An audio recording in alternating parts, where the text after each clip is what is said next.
Okay, so moving along, the next thing we're going to kind of review is the set of complex numbers.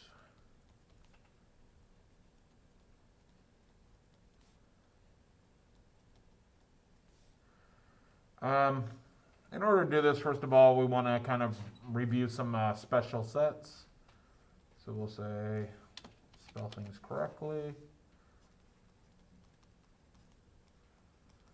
So these will be special sets of numbers. So we'll start out with the set of numbers called the naturals. These are denoted by double struck n.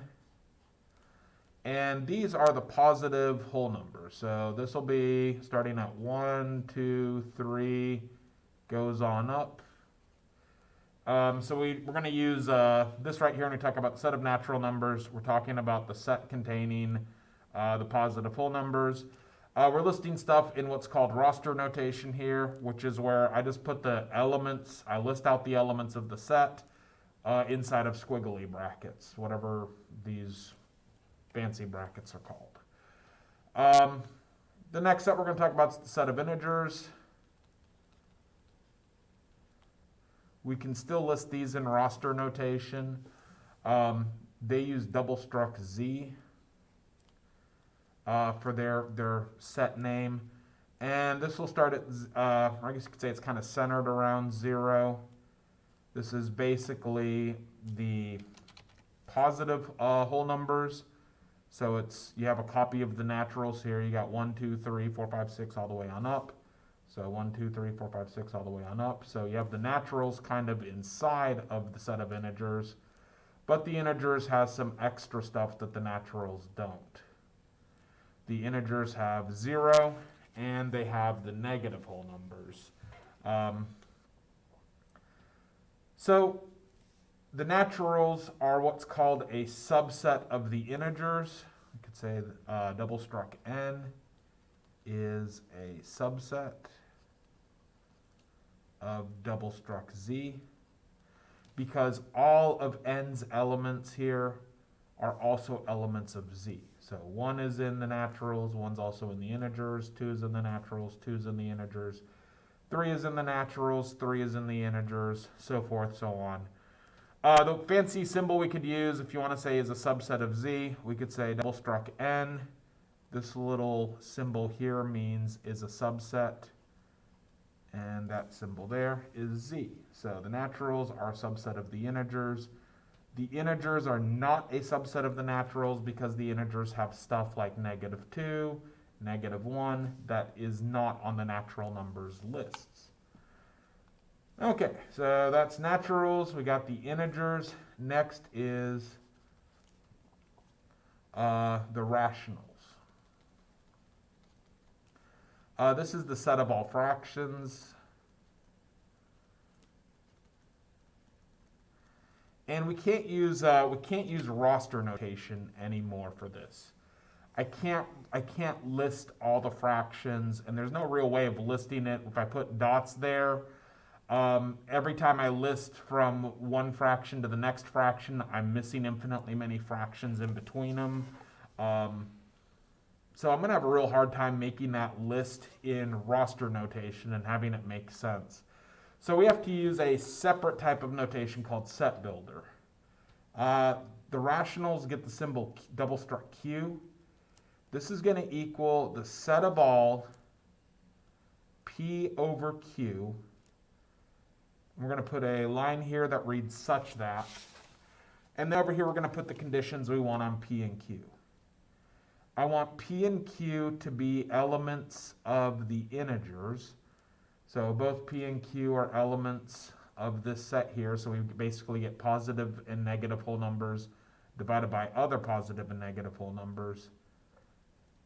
And I want Q to not equal 0 because I don't want division by 0.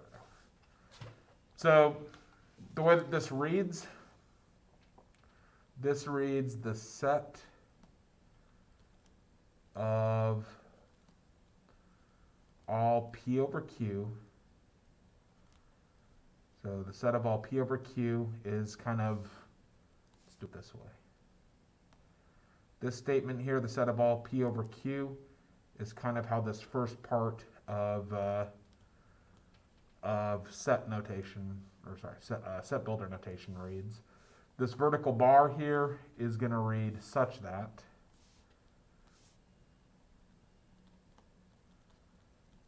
So the such that part is basically denoted by this little vertical bar. And then out here, all the stuff out here is basically just the conditions we want. So the conditions we want P and Q are integers, and Q, the thing that divides by, Q can't be 0. So when I go and read this, this reads set of double struct Q, which is the rationals. This is the set of all P over Q's, such that P over Q's are integers. So P over Q's are in this set here. So basically you get all positive and negative whole numbers divided by other positive and negative whole numbers, such that Q does not equal 0. So you just say, well, the bottom one can't divide by 0. And this generates the set of all fractions. Now, if you think about it, any of the numbers here, we could put these numbers over 1. And that would be every whole number or every integer. If you kind of think about it as divided by 1, it's also a fraction. So negative 2 over 1 is in this list. Negative 1 over 1 is in this list. 0 over 1 is in here. 1 over 1, 2 over 1. So what this says is every integer is also a fraction, which means double struct Z, the set of integers, is a subset of the set of fractions. Furthermore, since all the naturals are in double struct Z, all the naturals are also a subset of the set of fractions. Because 1 over 1 is a fraction, 2 over 1 is a fraction, 3 over 1 is a fraction. And you can view each of these numbers here, just divide them by 1, and they all are fractions. So we get kind of the naturals are a subset of the integers are a subset of the rationals. So now we're going to get down to one called the reals. And we're going to use set builder notation. And we're going to do this kind of, not the best way, but just for this class it'll be okay. So we'll say the reals is the set of all x such that, and we'll say x is a decimal. So this is kind of the collection of all decimals. Again, how you read this is the set of all x.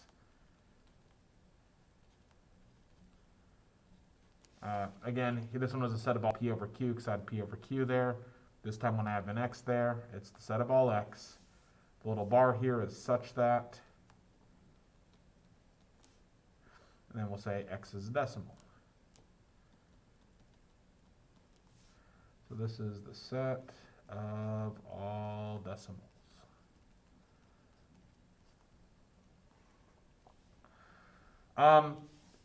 Every fraction has a decimal representation. Like if you think about it, you know, a half is 0.5, a third is 0.33333.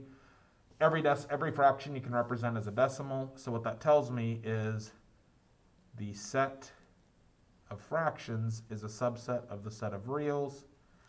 And since the integers are a subset of the set of fractions, the integers are a subset of fractions, which is a subset of the reals. So the integers are also a subset of the reals, and same with the naturals. The naturals are a subset of the reals because they're a subset of the integers, which are a subset of the fractions, which are a subset of the reals. So we're going to get, we're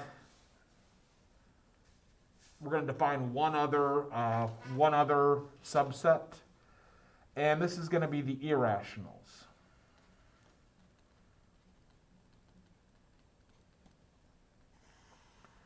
This is going to be the set of decimals that aren't fractions.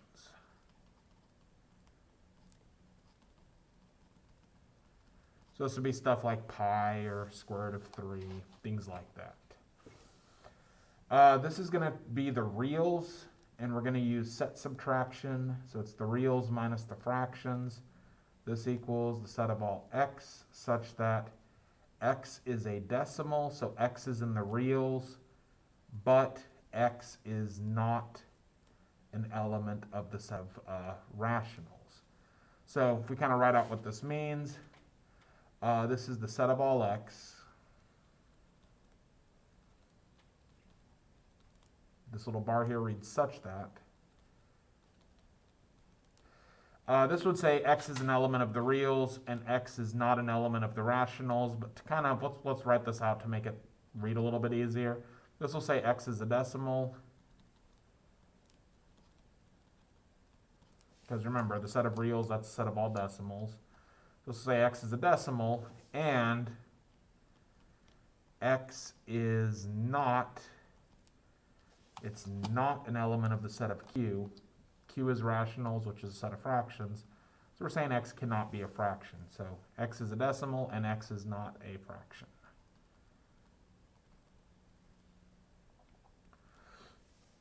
Okay, so in this, since x is not a fraction, the set of fractions is not a subset of this. All of these are decimals that don't have, that aren't fractions, so r minus q is still a subset of r. The set of irrationals is still a subset of r, but it's not a subset of q, and since n and z, you can both view those as fractions, and this is the set of stuff that's not fractions, n and z are not in this either. So what we kind of have is the reals. We kind of view, let's kind of draw a picture here. Say that this big box here represents the set of all decimals. So let's say that this big box represents double struck R, the set of all decimals. They're kind of split into two camps. You have decimals that are not fractions, and over here we have decimals that are fractions. So R is the collection of all decimals. Say over here, this is numbers like e and pi and square root of 5, square root of 2. These are decimals that aren't fractions, and over here we have decimals that are fractions. So that'd be like 0.5 and 0.3333, 0.25, which is a fourth. So that'd be a decimal that's a fraction. Within this, we said, well, z, you could view z as a subset of q. So z is inside of q, and inside of z is n. So, okay, we have all these just different number sets we've talked about. Say, okay, we got this little fancy diagram here, and we can kind of see who's a subset of who. So n is a subset of z, z is a subset of q, q is a subset of r, and then r minus q is also a subset of r. Let's build up to the complex numbers. So what is a complex number? We'll say a complex number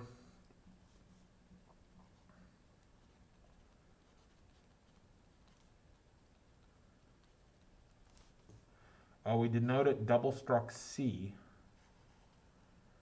This is the set of all a plus bi such that we want a and b to be allowed to be any decimal, so a and b are real numbers. So you have a decimal plus another decimal times I. And what do we want that I thing to be? Well, we want I to be the thing that when you square it equals -1. That doesn't exist in the decimals. If you square a decimal, if you square a negative, it goes positive. If you square 0, it stays 0. If you square a positive, it stays positive. So there is nothing that when you square it, as long as you're talking about just regular decimals, there is nothing that when you square it gives you back a negative, which is kind of why they developed the complex numbers. Turns out,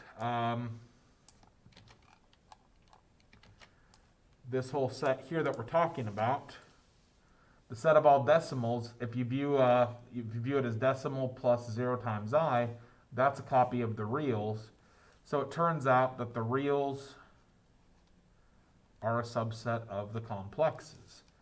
So this whole picture that we have here, there's another layer where the reals are inside the complexes. And since both R minus Q and Q are subsets of R, we kind of get these two subset strings. We get the naturals are a subset of the integers. The integers are a subset of the fractions. Fractions are a subset of the decimals. And the decimals are a subset of the complex numbers. We get, well, stuff that decimals that aren't fractions, they're in their own separate subset chain. They're not in this one because this is the one where it's naturals to integers to fractions. And this one is decimals that aren't fractions, so it can't really be involved with decimals that are fractions. So decimals that aren't fractions are a subset of the reals, and the reals are a subset of the complex number system. And basically at this point, I guess we should note a couple things. There are number systems bigger than the set of complexes. We're not going to talk about those in this class. The complexes is kind of what we stop with. The Hamiltonians, which is also called the Quaternions, that's the next set down. And beyond that, there's one called the Octonians. And then there's others I don't know the name of. But we're going to stop along our chains here as complex numbers. And basically at this point, every number that you all know will be a complex number. I don't think, unless you guys know Hamiltonians or Quaternions or Octonians or some other weird stuff, unless you've looked at some of these other weird number systems, pretty much any number I have you write down would be a complex number, and that held for me until I got to a high enough math class where we talked about some of the other stuff. So in this class, we're going to basically stop at the complex numbers and say that's kind of the biggest number system we'll look at. Our textbook will use some of this notation sometimes, so I wanted to kind of put it down there so you guys could get a little bit of experience with it. If some of this, if this stuff seems kind of weird, or you're like, we never talked about this, and this all is a bunch of weird symbols and seems kind of scary, that's okay. Like please don't don't get too worried about it, because the actual examples that we deal with will be easier, and when we do use this notation, when we come across it in the book, we'll slow down and we'll talk about it and make sure that it makes sense when we use it. This is just kind of a crash course of seeing a bunch of different number sets, so we kind of have some seen what they are and kind of see how they relate to the set of complex numbers and have seen their names. So I think y'all did this back in geometry, but like when I took geometry, I'm pretty sure we did this too, but I kind of forgot about it by the time we got done with Algebra 2. It was kind of didn't really remember it too much. So this should hopefully be recapping some geometry concepts, and it's basically, these are just special names and special symbols that represent certain collection of numbers. So collection of positive whole numbers, that's the naturals, those are double struck n. Quick way to say the set of all positive or negative whole numbers with 0 thrown in, that's double struck z, that's the integers. The set of all fractions, we could say, hey, that's double struck q. That's the set of rationals, which is a set of all fractions. The set of all decimals, that's the reals, that's double struck r.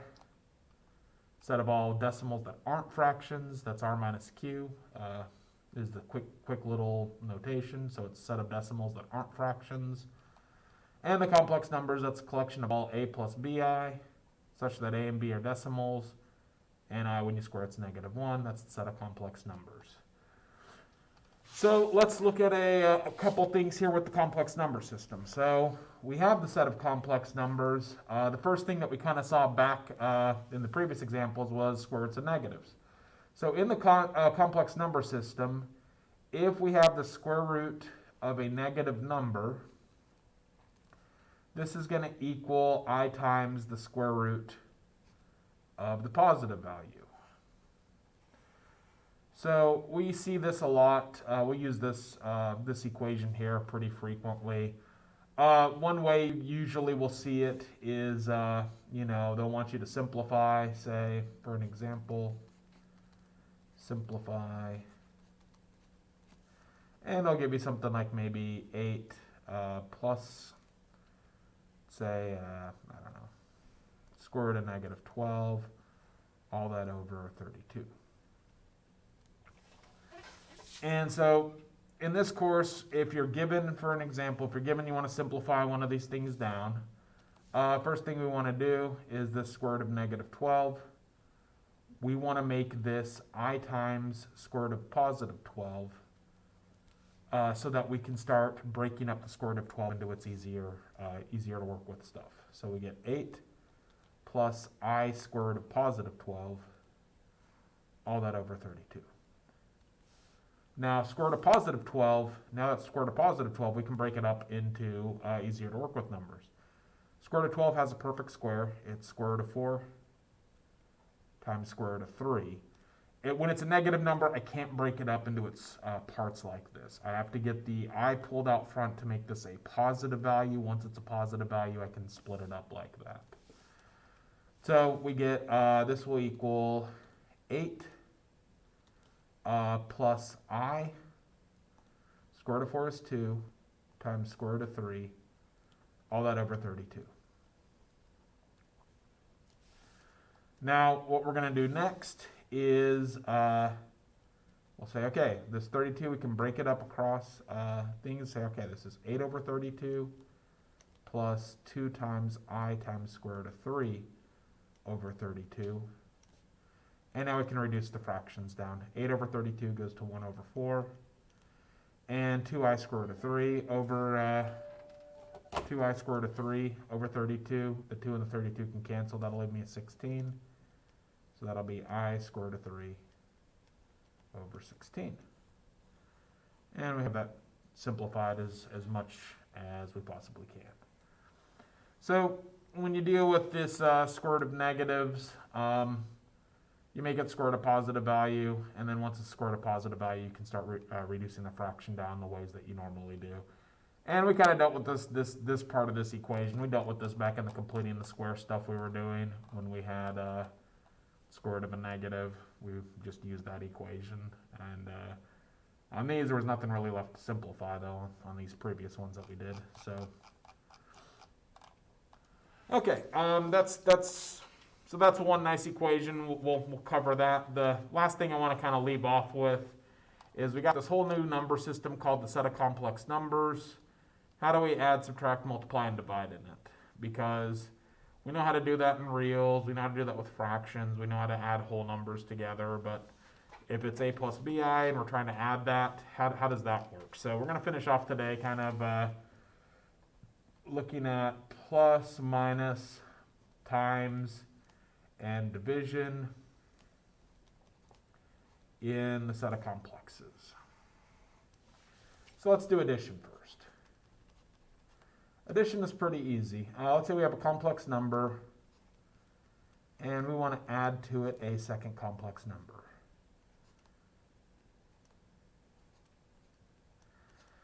Okay, so we want to add these two complex numbers together. First of all, there's nothing to distribute out here, so this first set of parentheses can drop. And a plus, see, there's nothing to distribute there from a plus, so the second set of parentheses can also drop. And then all you got to do is go through and combine like terms. So 3 plus 7 is 10. And then 6i plus negative 9i's would be plus negative 3i's, because 6 minus 9 is negative 3. And I'd probably, instead of writing this as plus negative 3, I'd probably write this as 10 minus 3i, and that would be my answer. So adding's not too bad. You just basically check and make sure that there's nothing that needs to be distributed, and as long as there isn't, you drop your parentheses, add the no I parts together, and then add the parts with i's together, and that'll get you your answer. All right, so let's look at subtract. And let's say we have 4 plus 7i and we want to subtract from it 11 minus 3i. Okay, so I probably should put some stuff here to keep these divided from each other. There's nothing to distribute out here to the first term, so we can just drop the parentheses on it. The second term, however, now there is a negative, so I do need to distribute that negative to my terms to get that second parenthesis to drop. So this will become minus 11, and minus a negative 3i becomes a positive 3i. And then we get 4 take away 11, so 4 minus 11, that would be negative 7. And then 7i's plus another 3i's is plus 10i's. So things still pretty straightforward, not too bad. I guess we should say for addition, subtraction, multiplication, and division, for all of these right here, your goal is to get your answer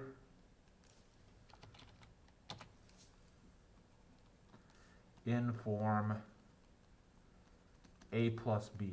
So we want our answer as a number plus another number times I. And here we got a number, well, it's a number plus another number times I. It's just when you have a plus a negative, you can write that as a minus. So 10 minus 3i, it's number minus number times I.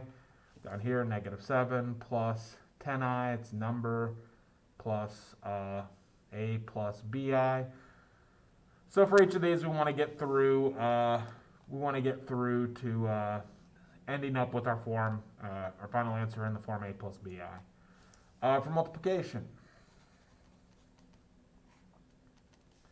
we say, okay, suppose we had 5 plus 7i, and we're going to multiply that to negative 2 plus 4i. Multiplication, we are going to FOIL stuff out and then combine like terms.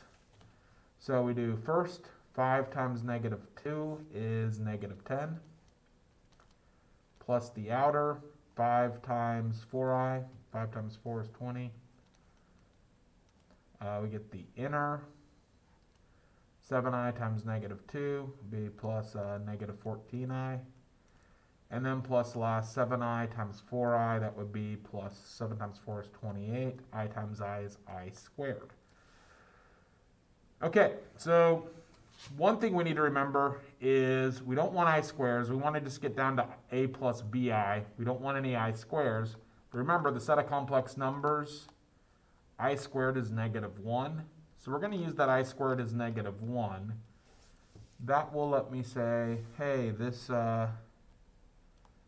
I squared term right here, that's really negative 1. So if I rewrite this,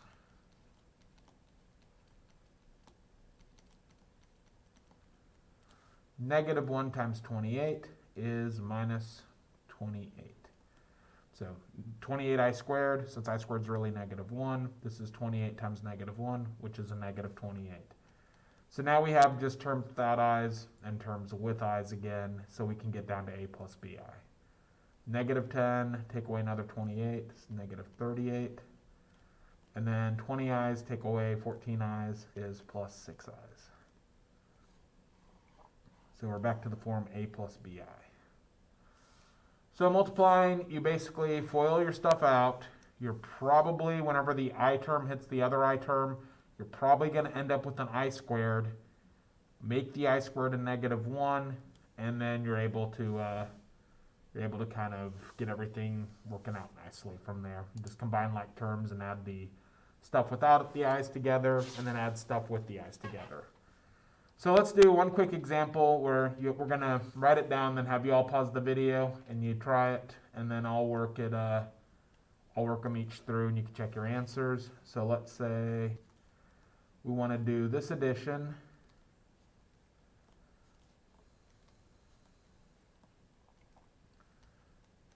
We want to do this subtraction.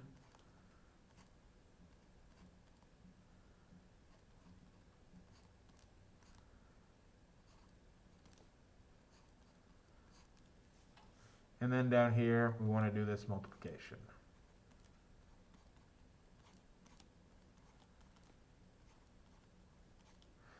So, for each of these, let's have you all pause the video here real quick.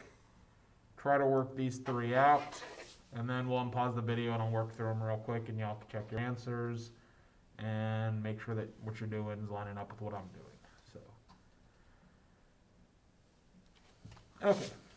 For the first one, what we should do is there's nothing to distribute, so we're going to just drop the parentheses. We add the stuff without the i's together, and we add the stuff with the i's together. And then I don't like plus or minus there, so we're just going to write our final answer like that.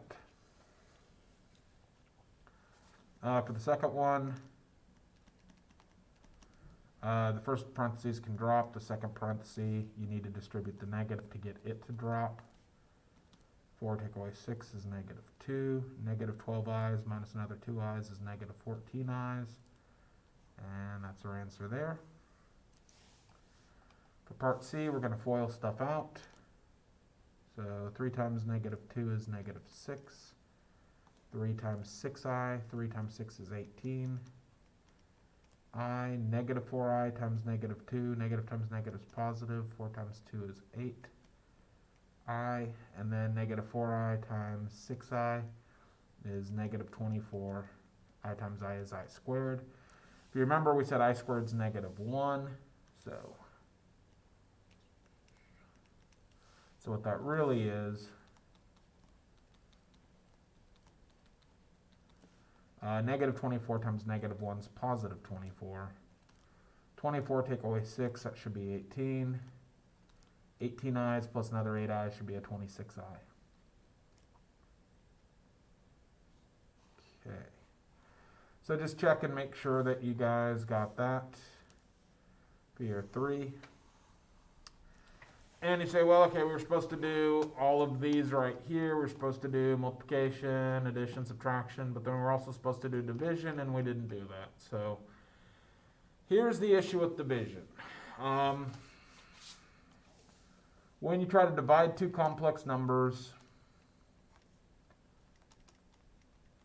your goal, again, is to get a plus bi, but you have this I down here that causes problems.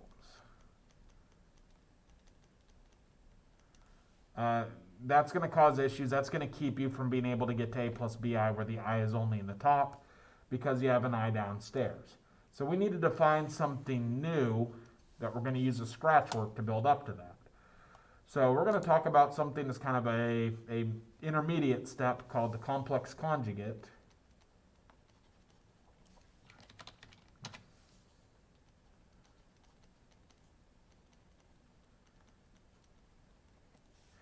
Which basically, if you have a complex number of the form a plus bi, then the complex conjugate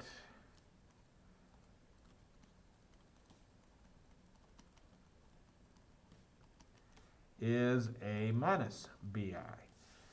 So basically, what you're going to do to find the complex conjugate is you just flip the sign on the part with the I, which is called the imaginary part. So if we have, say, 7 plus 5i, and suppose we had 8 minus 3i, and suppose we had 11 plus 2i.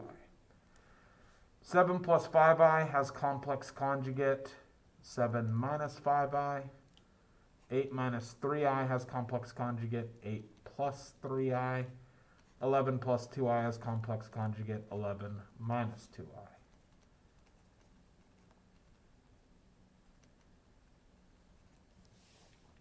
So basically, all you do is you switch the sign on the part with the I. The part that doesn't have the I, you leave that sign the same, and that's your that's how you generate a complex conjugate. And you say, okay, well, why do we care about that? Like, what does that get us? Let's look at the first one that we have here. If I had 7 plus 5i, and I multiplied it by its complex conjugate, 7 minus 5i, and we FOILed that out, let's look and see what happens. 7 times 7 is 49. The outer term, 7 times negative 5i, would be negative 35i's. The inner term, 5i times 7, is positive 35i's. And the last term, 5i's times negative 5i's, would be negative 25, because 5 times 5 is 25. I times I is I squared. We remember, hey, I squared is actually negative 1. And we get 49.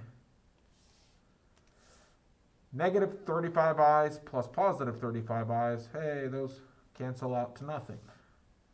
And then negative 25i squared is really negative 1, so it's negative 25 times negative 1 is positive 25.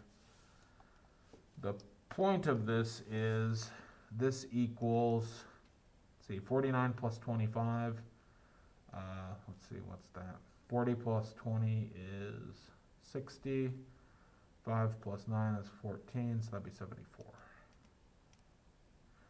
And the point is, this has no i's. Okay, so the complex conjugate, the nice thing, it sounds like, hey, that gets us to something where we don't have any I values. Which, you know, we had an I downstairs that was going to cause problems, so here's a method, or here's something at least that we said we can do and get things to have no i's. Okay, so I'm down here at the bottom of the page, so I ran out of room basically. Let me go up to the top, clear out some more space, and then we'll say how to do divisions, and then that's probably good enough for stuff today. So it's probably going to be plenty of space. All right. So let's kind of think about just some stuff with numbers. If I had, say, a fraction like 11 over 2, and I wanted to multiply the bottom of the fraction, let's just pick a random number and say I want to multiply the bottom fraction by 5. If I do that, say, well, 2 times 5 is 10. If I don't change the fraction top as well, then I end up with a ratio that's not the same as 11 halves. To keep this ratio the same as 11 halves, I need to multiply the top by a 5 also. And then 55 tenths is the same as 11 halves. 55 tenths can reduce down to 11 halves. What I have to do is make sure I multiply the top and the bottom by the same amount. So, and you guys have used this whenever you do adding fractions, like if I had, say, a half and I want to add 5/4 to that, you say, okay, well, here's a half, here's 5/4. They need to have the same denominator. I need to multiply the half by another 2 to get it to fourths. Then I get 2/4 plus 5/4 is 7/4. But the point is, when I multiplied the bottom term by 2, I had to multiply the top term by 2. When we multiplied the bottom term here by 5, I had to multiply the top by 5 to keep stuff balanced. So what we're going to do for our example is, let's just pick some random numbers, say 3 plus 5i. We want to divide that by 2 minus 4i. We say, okay, here's 2 minus 4i. That I downstairs is causing the problem. Well, what can I multiply this by to get rid of the I? And we said, well, hey, we just saw if we multiply out things by the complex conjugate, so this times this, that should have no I values left. The I stuff should cancel. Well, from what we've seen kind of up here, if I just multiply the bottom by that, then the ratio gets all changed, and the ratio is not going to match up. So I need to multiply the top by the same thing. So for complex number division,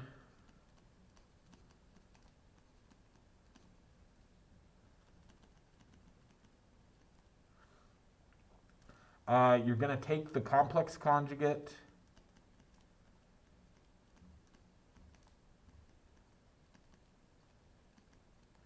of the bottom of your starting fraction and multiply both top and bottom by it.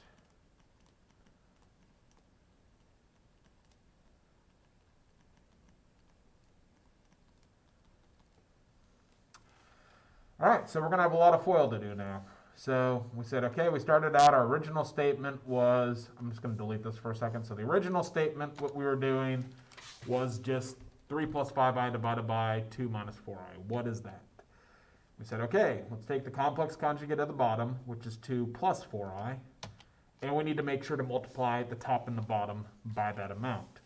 So now we're going to FOIL stuff out. We're going to FOIL out the top. We're going to FOIL out the bottom. So the top will FOIL out.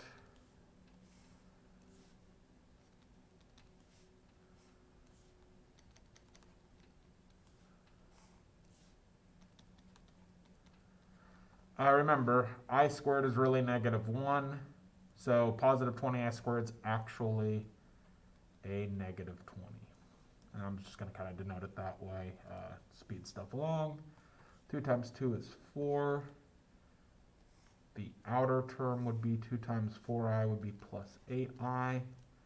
The inner term would be negative 4i times 2 is minus 8i. So we can see the i's are going to cancel, and that's good. That's what we wanted to have happen. And then 4 times 4 is 16. Sorry, negative 4 times 4 is negative 16. I times I is I squared. Negative 16i squared will go to a positive 16 because I squared is negative 1.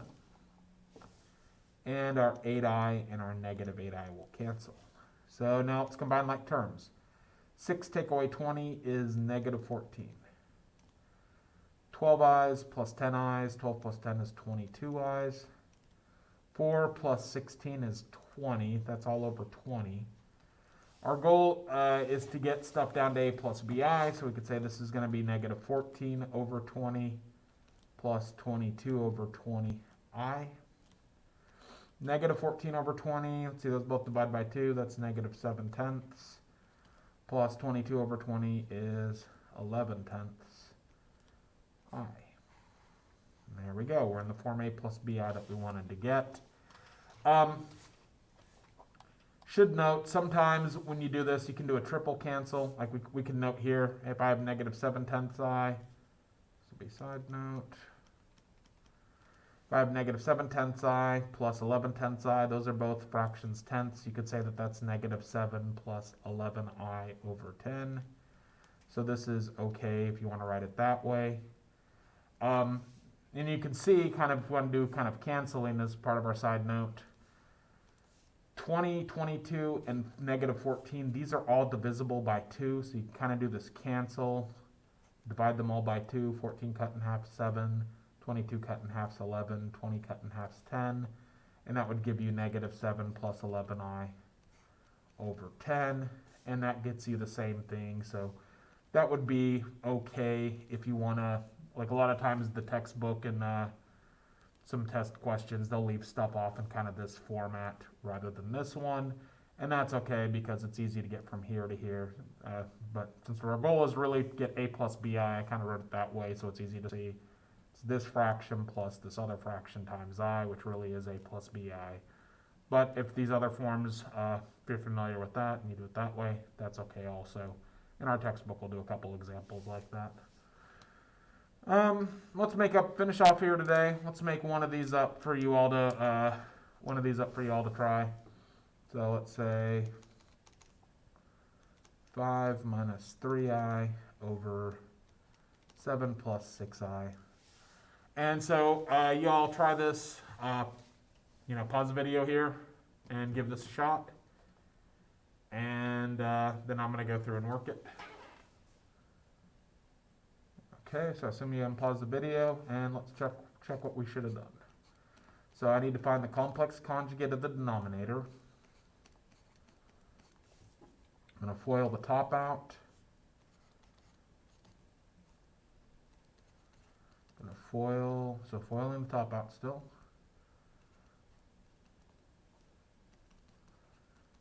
And I squared really switches the sign of the term it's with. FOIL out the bottom.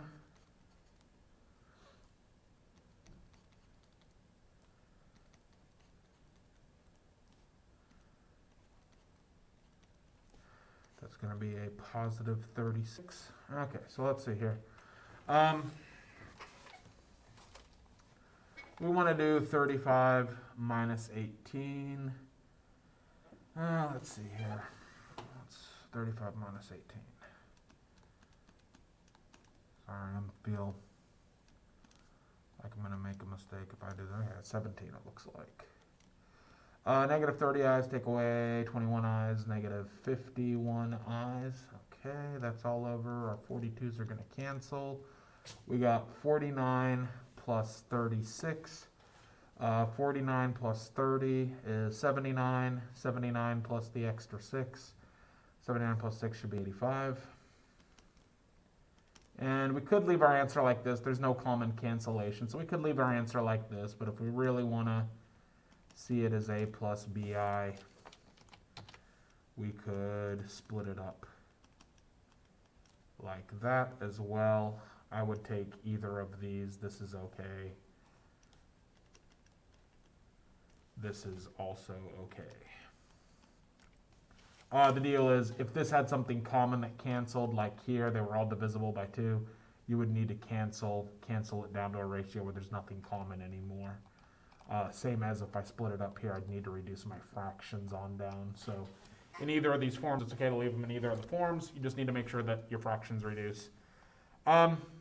We were going to look at maybe doing mixture problems to finish the day off, but I think this is probably good enough for today. So we're just going to stop and say, hey, here's completing the square and some complex number stuff for reviews. So we'll stop there.